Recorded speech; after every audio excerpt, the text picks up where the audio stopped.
जय भीम साथियों, मैं दीप शिखा इंदिरा बहुजन मत में आप सभी का हार्दिक स्वागत करती हूँ। आज मैं आप सभी के बीच में अपनी लिखी हुई एक कविता को प्रस्तुत करने जा रही हूँ। इस कविता को लिखने का और सुनाने का हमारे समाज के लोगों को और खासकर युवाओं को जागरूक करने का है। उम्मीद करती हूँ कि आप सभी को मेरी यह कविता पसंद आएगी। ध्यान से सुनिएगा सभी। जब सत्ता थी इन मनुवादियों के हाथों में, तब मौन रहे वो अभिमानी, तब मौन रहे वो अभिमानी। भूल गए थे तब ये बुद्धा अशोक यहाँ और बिरसा फूले की कुर्बानी। रैदास फूले साहू हो या फिर पेरियार बाबा साहब, करते रहे बस तिरस्कार और अपमान, करते रहे तिरस्कार और अपमान। कभी अंबेडकर पार्क को कहा अय्यासी का अड्डा, कभी अंबेडकर पार्क को कहा अय्यासी का अड्डा। कभी उसे बताया फिजूल खर्ची का नाम, कभी बताया फिजूल खर्ची का नाम। चलवाए उन्होंने हथौड़े उन स्वाभिमान के अस्मारकों पर आज वही मनुवादी ले रहे हैं बाबा साहब का नाम, ले रहे हैं बाबा साहब का नाम। जब ये मनुवादी दलें सत्ता में थी, खासकर जो आज पीडीए का गाना गा रहे हैं, जब इनकी सरकार थी तब इन्होंने बहुजन महापुरुषों का अपमान करने में कोई कसर नहीं छोड़ा। उन्होंने बहुजन समाज के लोगों का जो स्वाभिमान है, जो ताकत है, जो हौसला है, जहाँ पर जाने के बाद उनको एक उम्मीद जगती है, एक हौसला मिलता है, जो उनका स्वाभिमान होता है, उस स्वाभिमान पर इन्होंने हमला किया। उन्होंने उस स्मारक पर जो बहन जी ने लखनऊ में अंबेडकर पार्क बनवाया, पीडीए वाले ने तब उस समय उस पर हथौड़े चलवाए, अपने लोगों से हथौड़े चलवाकर मूर्तियों को तोड़ा। अंबेडकर पार्क को अय्यासी का अड्डा कहा।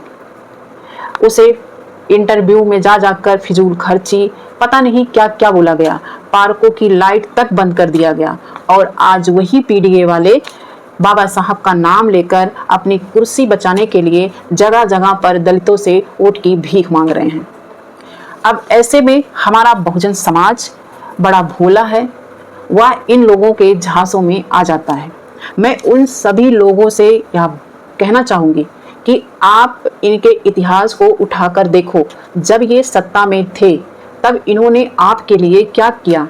आपके बहुजन महापुरुषों का अपमान करने में इन्होंने कोई कसर नहीं छोड़ा।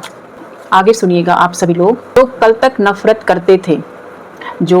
नफरत करते थे इन महापुरुषों के नामों से, आज विवश होकर छूते हैं चरण उन्हीं महापुरुषों के। कुर्सी की खातिर जिन्होंने गांधी सावरकर और लोहिया छोड़े, कुर्सी की खातिर जिन्होंने गांधी सावरकर और लोहिया छोड़े, अब नमन करें अंबेडकर को, अब नमन करें अंबेडकर को। जो लोग गांधीवाद का झंडा लेके घूमते थे, लोहियावाद का झंडा लेके घूमते थे, आज वही लोग अपने अपने राजनीतिक अस्तित्व को बचाने के लिए, कुर्सी को पाने के लिए बाबा साहब का नाम ले रहे हैं, उनके आगे नतमस्तक हैं। आगे की लाइनें सुनिए आप सभी। यह जीत नहीं बस वोटों की, यह जीत नहीं बस वोटों की, यह बीएसपी की वैचारिक जीत हुई, यह बीएसपी की वैचारिक जीत हुई। हार गया वो अहंकार जो कल तक करता था अपमान, आज झुका है शीश वहाँ जहाँ बहुजनों का स्वाभिमान था, आज झुका है शीश वहाँ जहाँ बहुजनों का स्वाभिमान था। बहन जी के संघर्षों से यह नया सवेरा आया है। मनुवाद की हार हुई, सामाजिक परिवर्तन का परचम बीएसपी ने लहराया है, सामाजिक परिवर्तन का परचम बीएसपी ने लहराया है। ये थी कविता हमारी एक छोटी सी। आगे मैं अंत में युवाओं से कहना चाहूँगी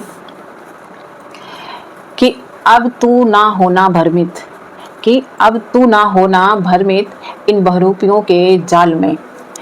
इतिहास गवाह है इनका इतिहास गवाह है इनका, ये डसते हैं छिपकर हर शासन काल में। मान्यवर साहब और बहन जी के संघर्ष को याद रख और अंबेडकर की मसाल को जलाए रख। मान्यवर साहब और बहन जी के संघर्ष को याद रख और अंबेडकर की मसाल को जलाए रख। अब आगे तुझे ही बढ़ाना है इस हक की आवाज़ को, इस हक की आवाज़ को। उम्मीद करती हूँ आप सभी को मेरी यह कविता पसंद आई होगी।